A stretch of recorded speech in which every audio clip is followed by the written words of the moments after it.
بسم اللہ الرحمن الرحیم۔ السلام علیکم۔ جدید دور کا شیخ چلی۔ ایک بڑھیا کا بیٹا جس کو شیخ چلی کے نام سے پکارا جاتا بڑا کام چور تھا۔ بڑھیا محنت مزدوری کر کے اپنا اور اپنے بیٹے کا پیٹ پالتی۔ بڑھیا بیمار ہوئی تو گھر میں کھانے کو کچھ نہ تھا۔ رات کو ماں بیٹے دونوں نے فاقہ کیا۔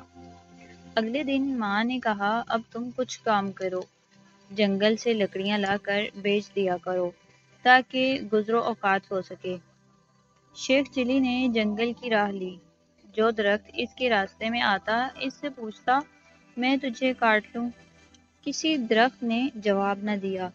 شیخ چلی گھر جانے کا ارادہ کر ہی رہا تھا کہ ایک اور درخت نظر آیا۔ اس نے اس کے پاس جا کر پوچھا میں تجھے کاٹ لوں؟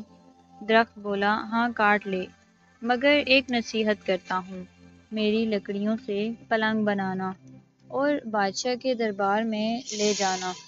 بادشاہ کو کہنا پہلے ایک دو راتیں اس پر سوئے پھر قیمت طے کرنا۔ شیخ چلی نے لکڑیاں کاٹ کر پلنگ تیار کیا اور بادشاہ کے دربار میں جا پہنچا۔ بادشاہ نے قیمت پوچھی تو شیخ چلی نے کہا پہلے آپ اس کو ایک دو رات استعمال کریں، پھر جو دل چاہے دے دیں۔ بادشاہ بہت حیران ہوا اور شیخ چلی کے کہنے پر نوکروں کو حکم دیا کہ آج یہی پلنگ میرے کمرے میں بچھایا جائے۔ جب رات ہوئی بادشاہ پلنگ پر سویا۔